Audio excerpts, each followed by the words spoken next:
Today's episode of Buds Mafia, we get into the round 2 of the playoffs. Vegas moves on. Marner plays great. Conn Smythe favorite. Avs beat Minnesota in pretty convincing fashion. We get to Buffalo, Montreal. We're recording right before Game 7, but we talk about both scenarios versus Carolina. We obviously talk about Avs versus Vegas, Western Conference Finals. We talk about some Knicks trades and a trade deadline, Wallstedt, as well as Luke Hughes.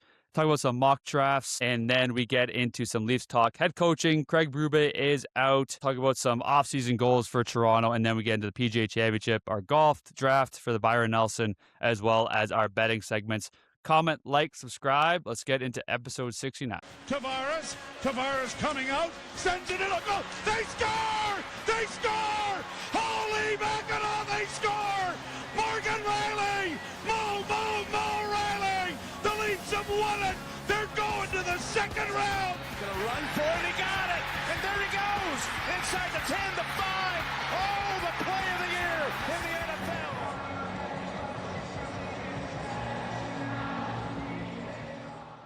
Welcome back, everyone, to the Buds Mafia podcast. We're at episode 69. Jackson just got back from his honeymoon, still drinking, still got to get up at 4:30. Shit. Holy shit. He's still buzzing. He's got a buzz on. He doesn't give a fuck. He's got to wake up at goddamn 2 a.m. in a few fucking hours to go to work. Good old steel mill. Good old working man. He doesn't give a shit. Drink some Crown Royal, and he's ready to go. This is the worst day of my life. This is my camera. If everyone can shout out, suggest a camera to get, fuck you, Mexico.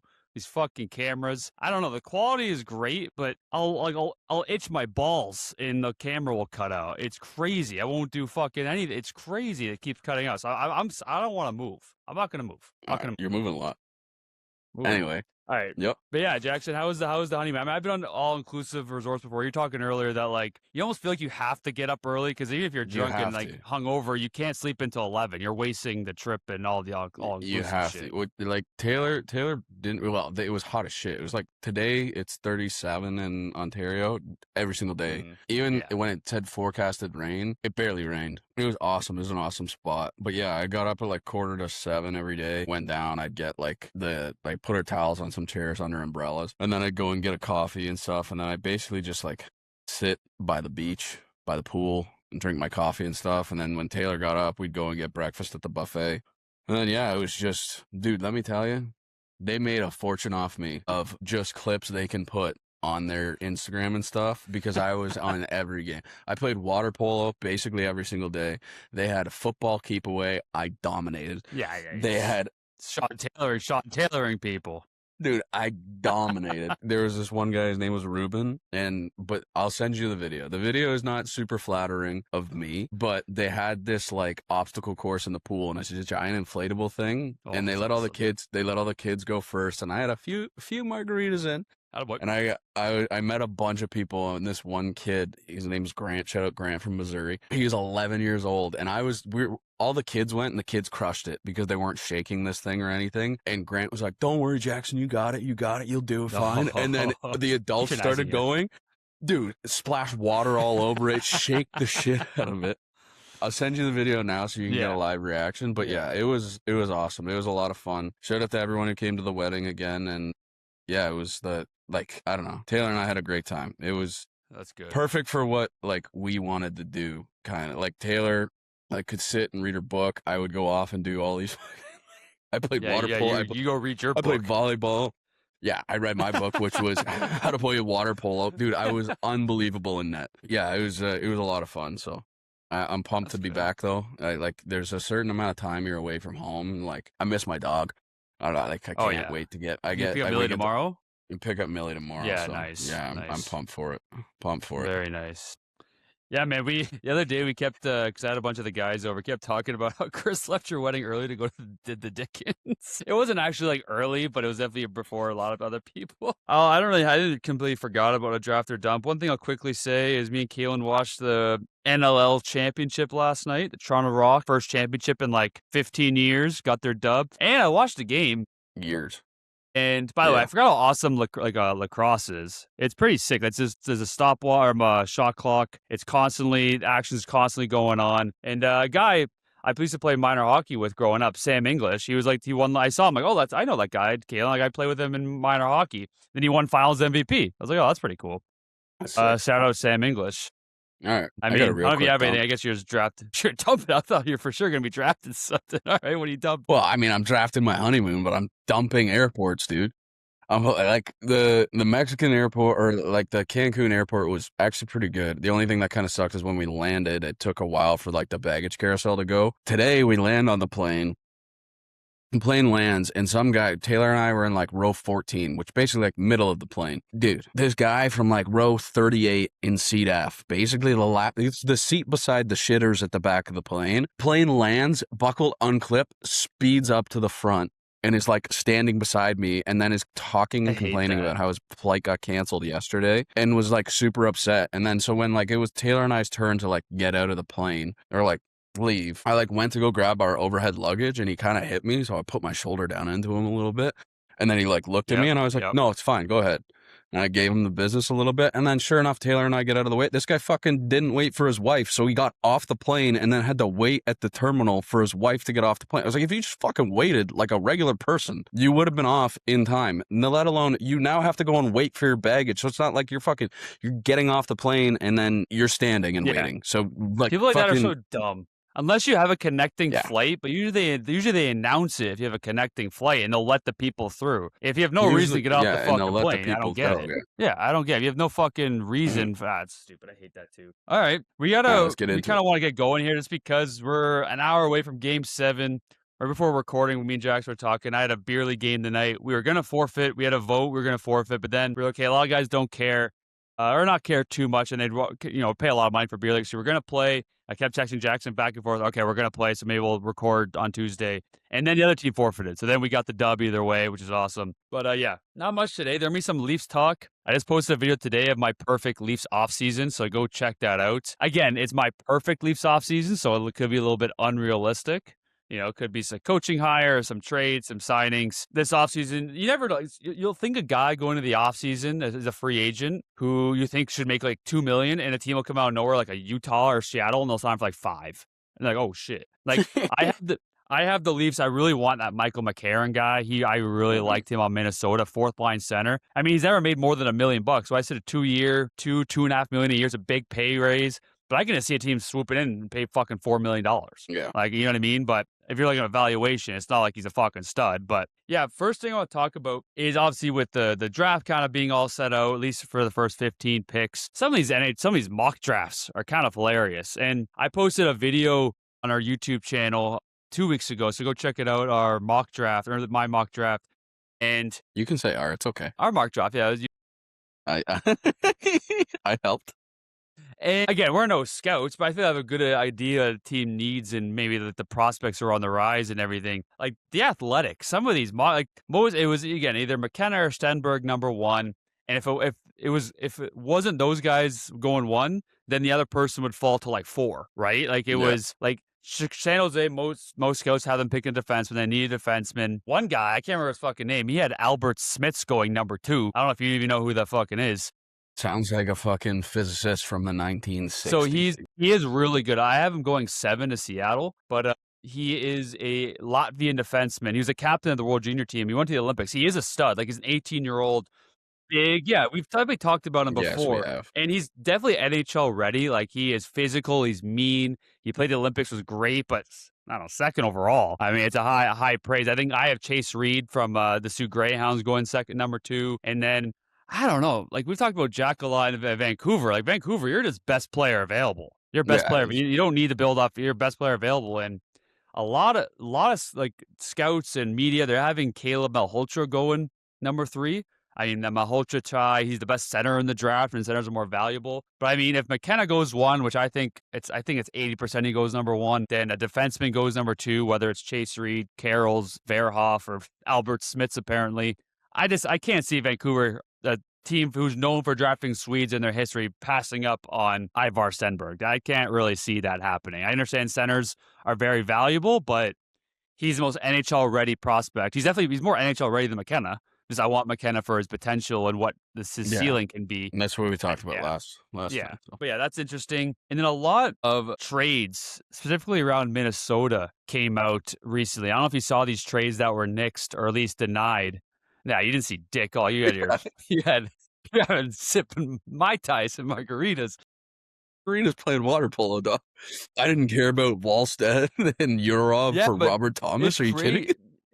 Isn't that crazy though? Like, I mean, Wallstead was phenomenal for Minnesota. I know he got pulled one game for Gustafsson, and they went back to him. But this ask for Robert Thomas is crazy. Like Jordan Bennington, I mean, you can say what you want of him in big games, but regular season, he's not the guy, especially on a bad team. And you're getting a 23-year-old superstar or future superstar goaltender and a first-round pick centerman. You're obviously has years to go, I would say, for Robert Thomas. I think Minnesota's pretty happy they didn't let that one go anyways, because I can see Gustafsson being on the move now, especially because they fucking need a centerman so badly. And cap space. They got to sign Quinn Hughes, or at least next year they have to sign Quinn Hughes. A lot, obviously, saw the Minnesota press conference.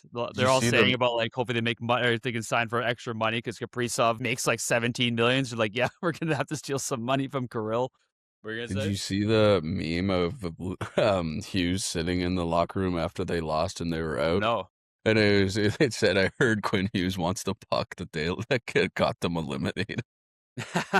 In another trade, apparently they tried to make a pitch and try to acquire Luke Hughes, which I don't know what that would have asked for. I don't know why they're trying to acquire Luke Hughes. I understand, obviously, if it's just because of the Hughes and the entice him there more. It's probably because of, like, I mean, you have to imagine, because they've talked about the fact that Quinn wants to play with his brothers, that, like, you bring in one of his brothers, you're making him happy.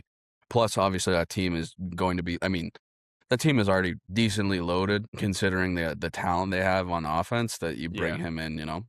He had such a tough year, and the fact is, like, I think he's younger than us. He's like 21, 22. And he's had like 3 shoulder surgeries. Like, that's just like, or maybe at least 2. And he's making $9 million for 7 more years. I don't think it's a bust already. I think you can't really say that in terms of contract. He's still a really good player. And their defense is really good. Or at least, I don't know. I don't know if their defense is really good. Because if it was really good, Quinn Hughes would be playing 32 minutes a game. Like, he was fucking playing. We'll talk about the series, but he was playing like over 30 minutes a game. And I understand he's that fucking good. He's there. I don't know. I mean, back end. Yeah. Missing Brodin was tough. Obviously, Faber was awesome too, but they play together. Middleton was not playing very good. Spurgeon was okay. Bogosian wasn't really playing much. So I don't hate.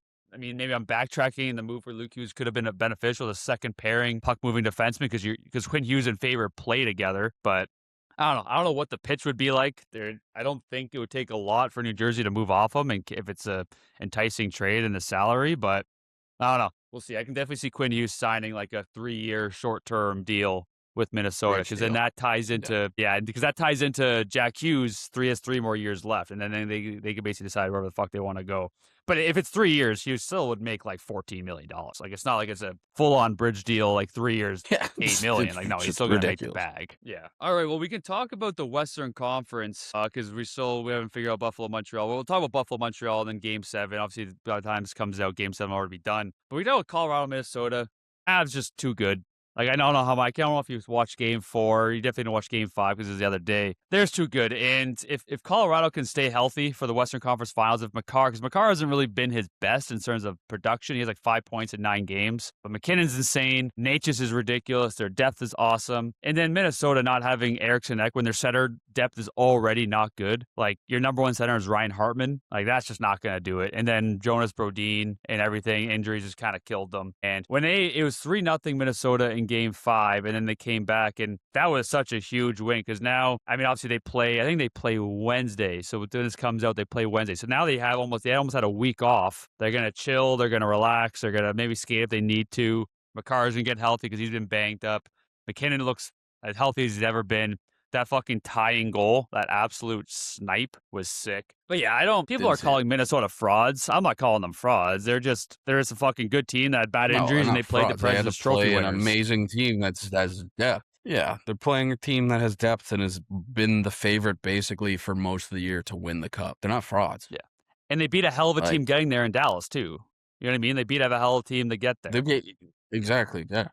Yeah, so Minnesota, Let's Colorado's get to your moving favorite on. series and your Minnesota favorite has some player. decisions to make. Yeah, Anaheim, Vegas. I was begging Anaheim to win, but Marner decides to just play like he did in London and put up 5 points a game. He was unbelievable. I mean, penalty kill, he was phenomenal. Offensively, he was phenomenal. He was their best player. I thought Shea Theodore was awesome too, and Jack Eichel, excuse me. Yeah, he was so good. And that fucking goal he scored was absolutely disgusting. That's the grossest goal.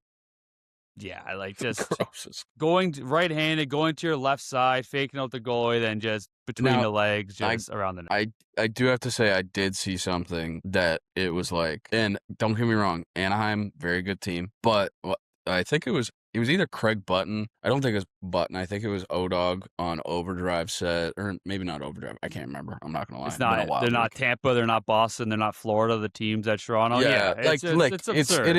It is true that you're not playing a Tampa in the first round or like a Florida in the second, where you are. And like Marner was decent in those series, but still, like you're not playing those types of teams. Like Anaheim is a young team who we've been high on since the beginning of the year, and we talked about a lot at the beginning of the year and throughout the season. Yeah, and you're like, do I think he could playoffs? Not high on going a deep run, right? We just thought they were gonna squeak in, and they had a good first round, but yeah, they're not Boston coming off a Stanley Cup or Tampa coming off a Stanley Cup. Florida looking to go back to back. We take them to Game 7. Exactly, like it's just, we're coping here, but it's just like, and now, I mean, I was gonna wait till we get to the Leaf talk, but like I saw TSN, they do this on purpose. Obviously, they posted something about like our Leafs fans to blame for Marner's like lack of success in playoffs in Toronto, and now we're going a little too far here. Like, by the way, he's been phenomenal, or like fans and media and everything. Like, he's been phenomenal in Vegas. Like, regular season, maybe not his best regular season he's ever had, but playoffs, he's been incredible. In big games, penalty kill, he's probably the Conn Smythe favorite right now, which is my nightmare. That is my nightmare. But he's been the best player. But like, again, Utah and Anaheim, they're not, Boston 3 or 4 times. They're not Tampa. They don't have great, with the rosters they currently have, they don't have great playoff experience. And Florida, like I think 3 of the 4 teams Toronto has lost in the playoffs before went to the finals. Like in the bubble, or like not the bubble, the COVID year when there was no fans. Lost to Montreal, went to the final. 2019, lost to Boston, went to the final. 2022, lost to Tampa, went to the final.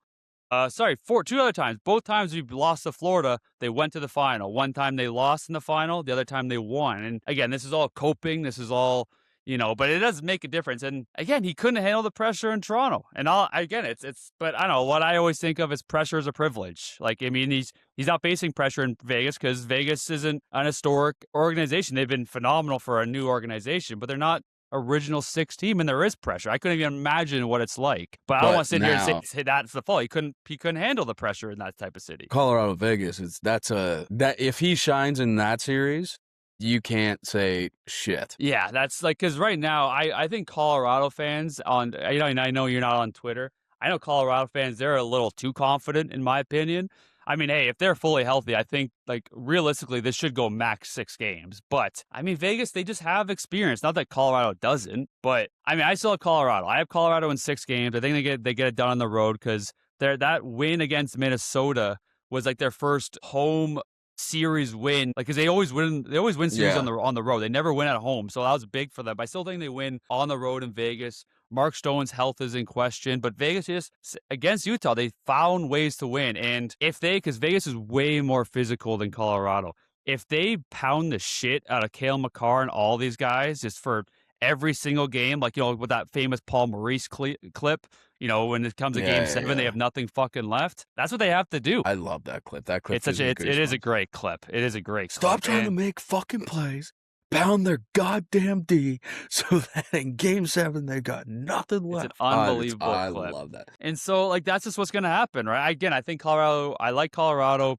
This break is awesome for them. I do think, like, Vegas is known as a slower team. Colorado's the fastest team, but it'll be interesting. I have Colorado in 6. You're going to hate this. Yeah. I got Vegas in 7. Yeah. No, hey, it's...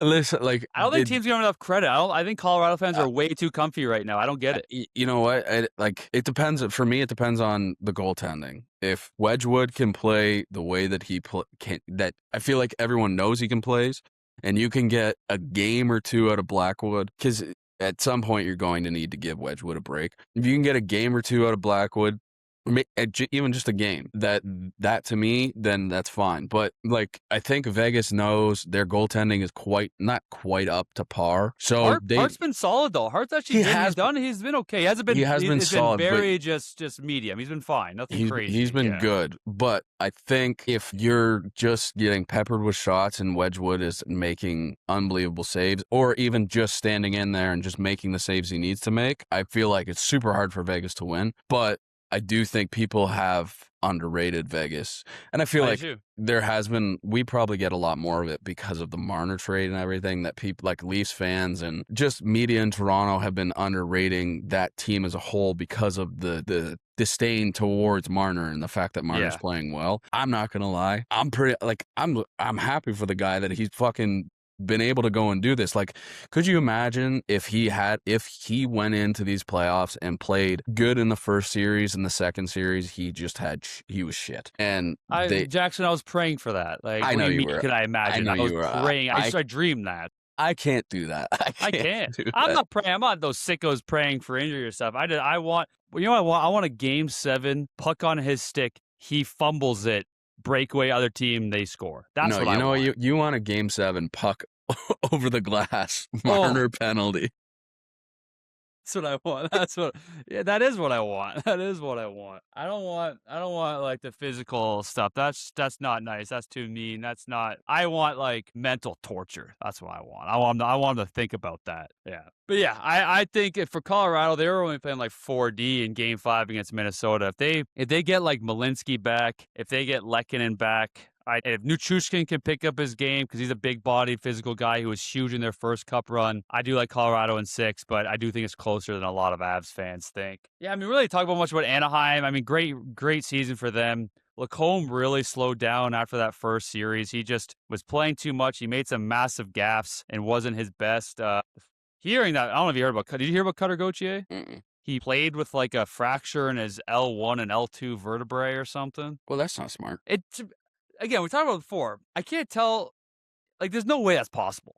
Like, a lot of this stuff I just don't believe. Well, like, I don't know. Like, I don't know. A fractured vertebrae. It depends because I don't understand fully the new like doping rules and everything. Like, I don't know if these guys, I doubt they're allowed to get like stem cells and stuff, but there's enough new medicine to me that you're able to play through some of these injuries and keep that. If it's something small, I don't know. Like, I played through, obviously nowhere near professional level, but like I've played through like tears and stuff, in games, and it sucks and it hurts. And I had Tylenol, like these guys got fucking Toradol. Exactly. Like that, So like I mean, going back to what we said about Zadorov playing with his MCL completely torn off like it was a piece of shredded chicken. No, but I do think that like if it's like something, I mean, a fracture in your vertebrae is very serious, and playing through that, it could be potentially life altering. But I don't know. I could see how if it was something.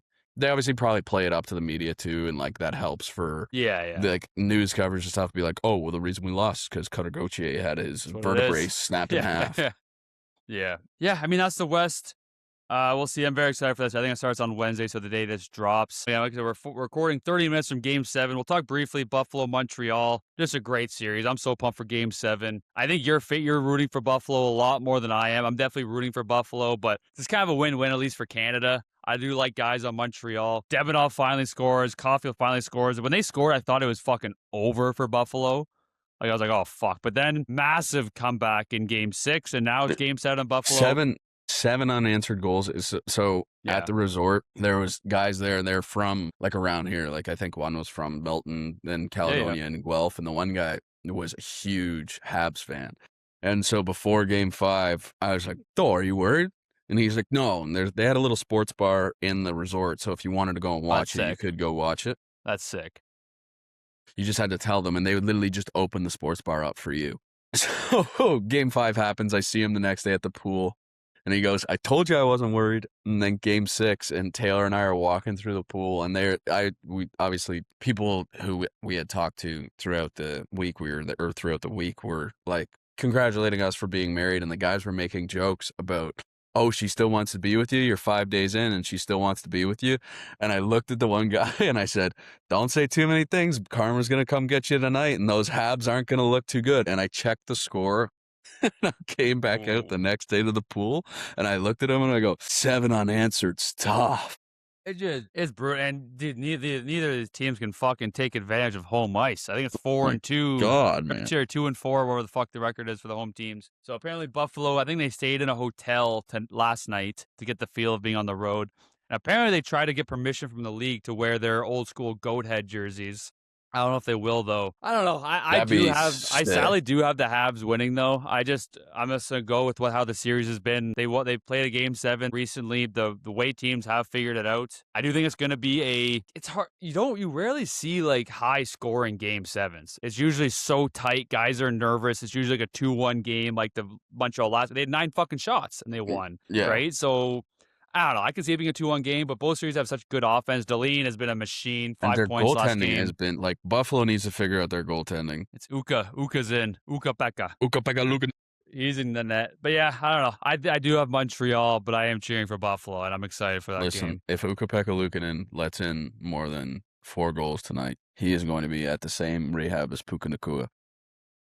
No, oh my God. But yeah, well, we can talk about, dude, all these. So Carolina, their last game was like May 5th or something, or May 7th. They're going to be playing they're going to be playing on Thursday, I think, game 1, and that's going to be 21st, the 21st. They're going to have like 2 weeks off. So we'll give our predictions for both series. They had more time off between the conference finals than I had for my honeymoon.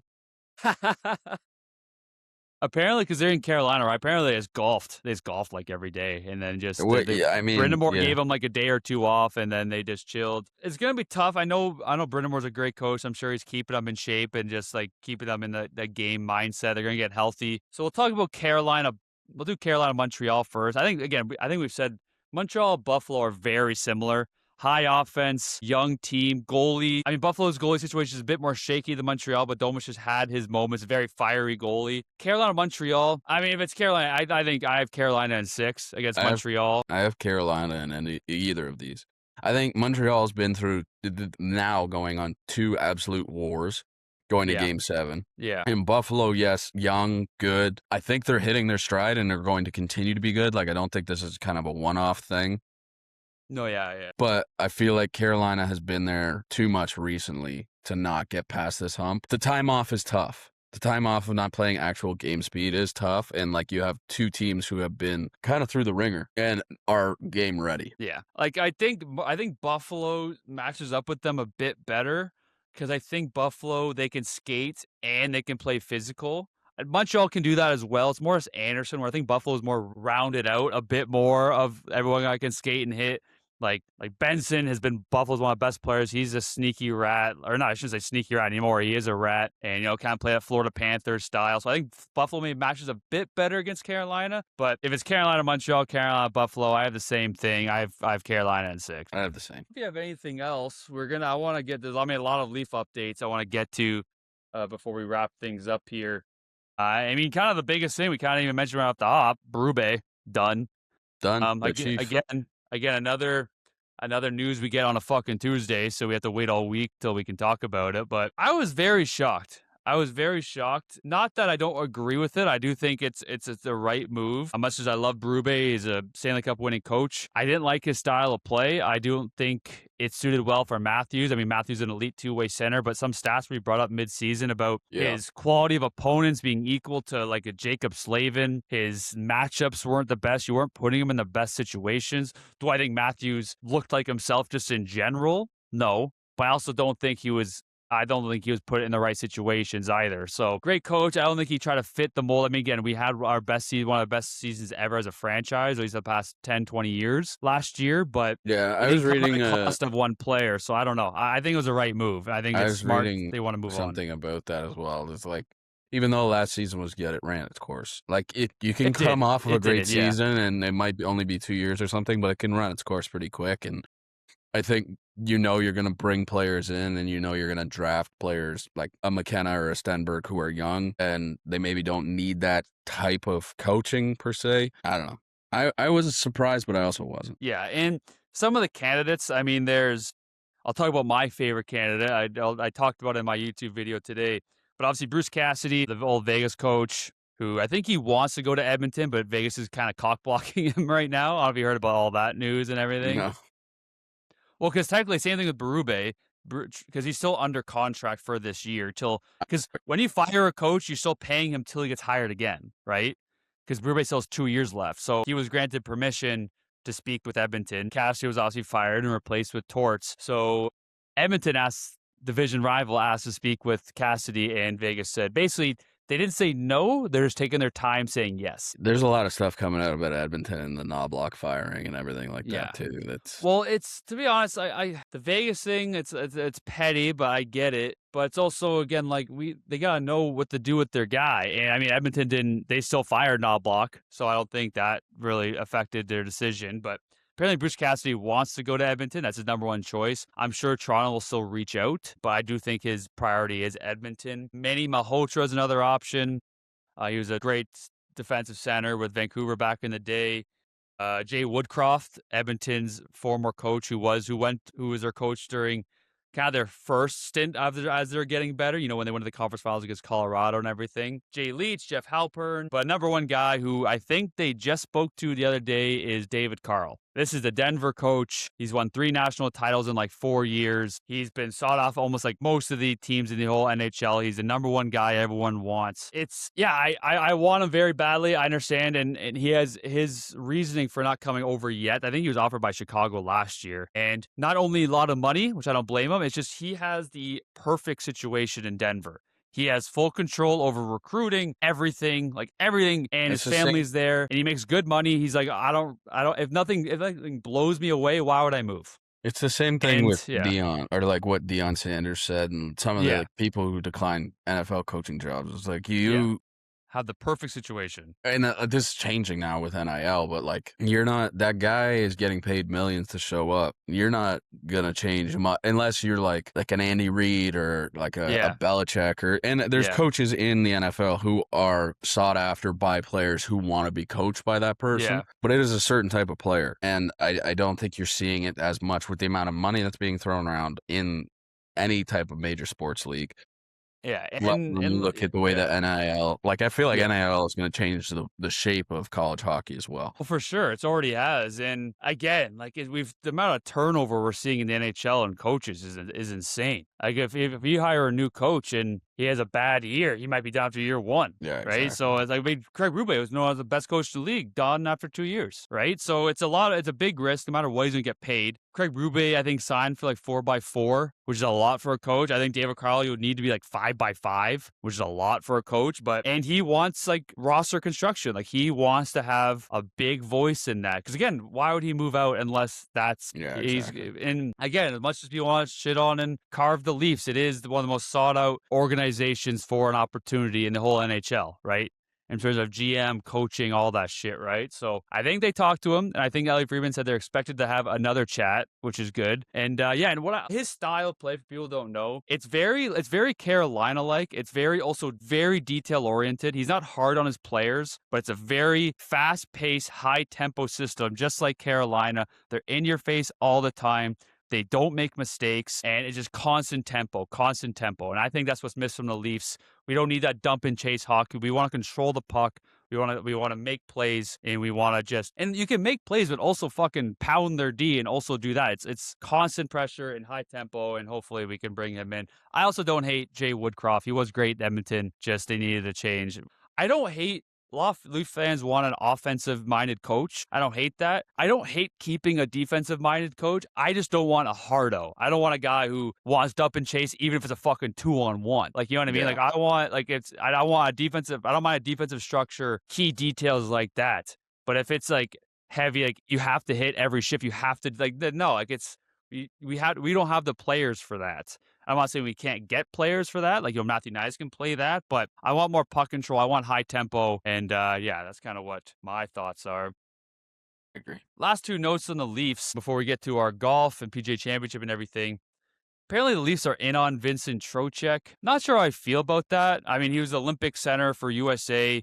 I mean, he was part of that ridiculous penalty kill for USA, him and JT Miller. He's getting older. He's in his like mid-30s or low, like 33, 34. I'm not sure his exact age. He makes just under $6 million for 3 more years. He was likely going to be traded at the deadline this past year, but apparently the ask was way too high for teams. Like New York was selling high. I would like it. I mean, Tavares is getting older, even though he had a lot of points last year. He was like a -30. So another center depth would be nice because Domi can also play the wing. I just don't really want to trade Cowan for him. And I can't see a trade where to get Vincent Trocheck where we don't trade an Easton Cowan. Yeah. Right? Like I can't really see that. I'd rather Easton Cowan. I have high expectations for Easton Cowan. He's played great in the Marlies. He's played I really unbelievable. have high expectations for him. So if it was a trade like Danford, then sure. But I don't have that much of a connection to Danford. I don't really see. He's actually playing good for the Marlies as well. He got called up for the playoffs, but I don't know. Trocheck, I don't really see. It'd be a great fit. I just don't think I just don't like what we'd have to give up. Final note again, go check out the YouTube video of the Leafs offseason. A big trade that I had coming to Toronto is I have Thomas Harley coming to Toronto for a rumored package. Shout out. So recently I was added to this Leafs content creator group chat on Twitter. It's hilarious. These fucking people, dude. You know what though? What's great? Because I asked my brother, I'm like, oh, how menacing are they towards Marner? They don't like Marner. But it is all just they want him to lose. It's the same thing with the whole Kirby Doc thing about the threats to his family, stuff with them. To me, those aren't the fans. Those are just psychopaths. Fans are who are passionate. Yes, you don't like the guy anymore. I'm not going to go up to his face and spit on him. You know what I mean? I maybe, but like it's just this group chat. This group chat's awesome. This one guy, he actually posted on his Twitter account the trade, and I really like the trade. People may think it's not enough. I do think it could get the job done. It would be a first and a second. We have Colorado's first next year. So it would be a first and our second next year. Nick Robertson, who is an RFA, so you have to sign him, and Ben Danford, our top defensive prospect. The reason I think I can get it done for Thomas Harley, he had a down year. He only had 36 points coming off a career year, and he had zero points in the playoffs. He's about to be signed. His new $10.8 million deal is or $10.5 is about to kick in for 8 years. He's only 26. He was on Team Canada. I actually thought he played really good for Team Canada, right? But yeah, he did. He had a down year. Dallas is in a cap crunch. They have to sign Jason Robertson. They have all these guys paid, and I heard that he wants more than Rantanen, and they don't want to give him more than Rantanen. And again, it's the same thing with Marner. If you want to trade him, you got to trade him early because then that no-move clause kicks in. So I do think it's a possible trade after a down year. He's still only like 26. Like I think he's a 2000 born like us. So I don't hate that trade. I don't see Robertson really fitting on this team anymore. I do think he can be successful. I just think he's kind of run his course. We only have room for him. We don't care for Colorado's first. I think those aren't players that immediately help Dallas. You're losing a big piece, but now you gain so much cap flexibility. You gain draft capital, and I do think that's a move and get it done, and I would love Thomas Harley. Chayka said they want to be good now, but also they're more importantly looking for moves to the future. Like they want to make a move that's not good for just for 2027. They want a move that can help us pass in the 2030s. Yeah. And that's why I think the Nye stuff is going to be dying down because I think Chayka was very high on Nyes. Yeah, I agree. And yeah. But yeah, man, I don't really have much else. PJ Championship, obviously watched it a lot. It was fine. I mean, the PGA is usually the bottom of the 4 majors to me. I just heard that it was shit. I heard the course was shit. The pin placements were kind of outrageous. I know Scotty and Roy talked about that. The course itself actually looked pretty sick, to be honest. But, I mean, shout out to Aaron Rye. Roy played great. I mean, he had one of the best Saturdays, but then Sunday he just couldn't make a putt. And he's missing fairways, so the rough there is pretty fucked, so he couldn't really put himself in good positions. I think I won. I think I had 3 guys who were like top 20, and I had Rom who came second, but your team was still pretty good. But yeah, so 7-9 now. I didn't put in the link for the Byron Nelson.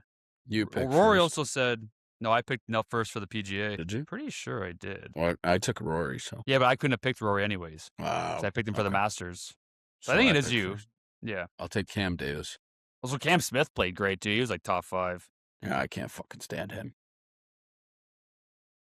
I gotta find the field here. Yeah, I think Roy said he's not playing until like the Memorial in 2 weeks, which we love the Memorial. Damn, this is gonna be a tough one. Let's see here. Have I taken Wyndham Clark? I think I have. I don't think you have. You check for me. I'm scared to touch my computer. I think you're good. You're good. All right, I'll take Wyndham Clark. I'll take Alex Fitz. I'm gonna take the man who needs a fucking alarm clock, Garrick Higo. He didn't tell him about his tee time, apparently.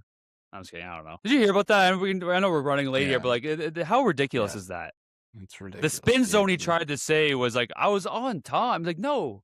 And by the way, it wasn't like he was driving late. He was at the course at 5 a.m. Also, on time is early. Yeah, like, if you're early, you're on time. If you're on time, you're late. Like, how about you just show you're a fucking professional athlete? Fuck off. And again, he was at the course at like 5:30. It's not like he was driving late and he slept in. Like he was there. It's like, how hard is it? Boom. I don't think I've taken him. I'll take Billy Horschel. I don't think I have. I took him. Feels not bad. I see Tom Kim in here. Kepka. I mean, Kepka's going to play every week he can, obviously. Yeah. Feels pretty good. It's at this point, it's pretty tough to pay attention to who we've done. So anyway, let's get into the betting segments. We need one more, buddy. We need one more, buddy. What are you talking about? You've got Wyndham Clark, Garrett Kigo, and Billy Horschel. Oh yeah. Oh Jesus Christ! I thought I was going to get you there. You're ahead of me. Yeah, I'm writing it all down. Yeah. Seriously. Lock of the week, I had Brooks top 20 finish. He was starting strong, but then the weekend he didn't play very good. But my lock of the week, I just think for how rested they've been, give me Avs money line and Makar 1 point and over in shots. Dude, I'm doing so bad in the lock of the week. I needed Avs. I just took Avs money line. Yeah, your lock is a bet the farm. MacKinnon 2 shots on goal. And Avs money line, or my bet the farm's fun. So it's I got game 1. I have Avs money line. Game 1, Carolina money line. I don't care who they're playing. Carolina money line. Game 2, I have Vegas money line. Game 2, I have the other team money line. So it's back and forth. So it's Buffalo, Montreal. I don't give a shit. And then game 3s, I have the same thing. I have Avs and then Carolina. So I basically have the teams going 2-1 for my bet. I'm not gonna lie. I came unprepared for the bet the farm because I'm not gonna lie. Let's hop on. Ride the bus. I will ride your bet the farm. Let's ride it. All right, this was a good one, man. I think we got game 7 in 10 minutes. Is perfect. Sorry for all the confusion at the start. Again, next to go, lick my balls. I need a new camera. And by the way, the quality is always good. That's not the issue. It's just connection. I don't get what the issue is. But yeah, man, go check out our YouTube. Shout out this one guy. His name was Kevin. He commented on my mock draft video saying, nice hair. And I said, thanks, Kevin. And he said he wished he had my hair. Enjoy it while you can. And then he said, I said, if you don't mind, every time someone comments, I usually say, like, if you don't mind shooting a subscribe, that'd be huge. And he said, already will. Hopefully you guys get to 1,000. I was like, oh, thanks, Kev. Shout out to the guy. Yeah. And I don't know if you saw Jack's comment on our last podcast. He said, congrats, Jackson. Because the thumbnail, you're like this, because you're like that with the rig. Well, Jackson, it's good to see you, buddy. I'm sure we'll go golfing soon. And with this weather, man, it's going to be like 37 tomorrow. It's going to be so hot tomorrow. But yeah, go check out our socials, X, TikTok, and Instagram at Buds and Pucks, as well as follow us on Spotify, Buds Mafia, and our YouTube channel. We drop Monday videos and Wednesday episodes. Buds Mafia, comment, like, subscribe. See you next week. Here we go. Tavares coming out, sends it in a goal. They score! They score! Holy MacKinnon, they score! Morgan Riley! Mo Riley! The Leafs have won it! They're going to the second round. Gonna run for it. He got it. And there he goes. Inside the 10, the 5. Oh, the play of the year in the